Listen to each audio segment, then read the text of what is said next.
And hopefully you're not thinking to yourself, oh gosh, here we go, another blimmin' episode all about breathing. It's because breathing is so important, not just to our life, but also the way that we power and fuel the voice. Hello, I'm Peter Stewart. Welcome to today's episode of Get a Better Broadcast Podcast and Voice Over Voice. Tweet us, Stewart, on Twitter, TWWTERSTEWART. Thank you for listening to today's episode. Yeah, we're talking about the breath control process. Yesterday's episode, we looked at breath support and breath control and looked at the differences between those. So today, the breath control process. And we got let's run through the 6 steps of what that actually is. Breath control, sometimes it's called supportive breathing, ensures that your vocal folds are getting just the amount of air based on what it is that you want to say. So here we go with the 6 steps to breath control.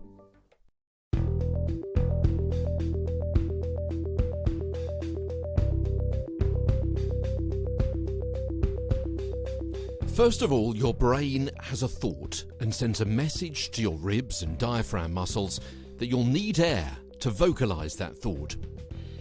Step 2. Your ribcage expands and that leads your diaphragm to drop, which in turn creates room in your chest cavity for your lungs to expand. Aristotle coined the phrase, nature abhors a vacuum. And that's what's happening here. The lungs expand into the space by taking in oxygen. This process of breathing in is called inspiration. We often hear of expiration, but not so much inspiration, at least not in this sense. However, as you may have realised, inspiration means 2 things. Not only the drawing in of breath, but also the process of being mentally stimulated to do or feel something, especially something creative. Well, that's because they are linked. The word inspiration dates back to the 1300s. It comes from the Latin inspirare, blow into or breathe upon. That is, writers of religious texts were said to have been inspired or excited by the breath of God as they worked. Similarly, do we have better ideas when we have breath to fuel imagination and breath to explain a creative concept? Perhaps so. Step 3. Okay, then your stomach muscles are activated, moving in, which lets the diaphragm move slowly up and the ribs slowly close.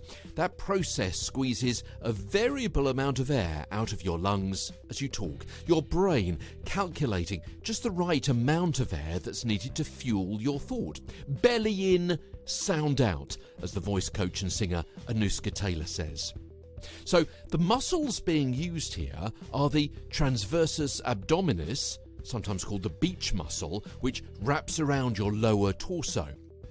It's one of the core muscles, stabilising the ribcage and the pelvis when you do things like lift heavy objects. And it's the muscle that keeps your belly tucked in so you look good on the beach, hence its nickname. And also the internal oblique muscles and the external oblique muscles. These are sometimes called the twister muscles. They're diagonal, connecting the ribcage and the pelvis and help you twist, turn and bend, hence their nickname. And this whole process is called breath support because these 3 muscles help compress the abdominal wall, pushing the belly in and supporting the stability of the diaphragm by helping it stay low and move up slowly. Now, in normal breathing, when we're silent, the airflow is still and silent, but we need some push behind the airflow when we talk, and we get that by regulating the contraction of those stomach muscles. So think about it. In repose, watching the TV, not talking, we barely notice the belly moving in. When we talk, we can sense a slight tightness as we control its movement to supply just the right amount of air power. Now imagine yourself yelling a cry of support to your sports team, and you'll notice that the swift and strong movement of the belly's breathing muscles to push more air out more quickly to create that loud sound. Okay, step 4 then. The air moves up to the larynx, where it's vibrated by the vocal folds to create the initial sound waves, and it's by controlling these muscles I've just mentioned, the transversus, abdominis, and the internal and external oblique muscles, that you can adjust the airstream leaving the lungs, the volume and the velocity of that air, to create the right amount of sub-glottal pressure to vibrate your folds to create a basic sound.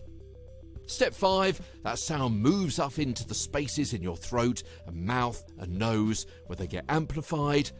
And step 6, finally, your speech muscles shape the sounds into words. And that, the 6 steps to creating the words, creating your thoughts into an understandable dialogue with somebody else, is the process of breath control, and you've heard it in today's edition of Get a Better Broadcast podcast and Voice Over Voice. Tomorrow then, why do we sometimes run out of breath? That's tomorrow's episode on the programme. Thanks very much indeed for the loan of your ears today. Back tomorrow with more from London. I'm Peter Stewart.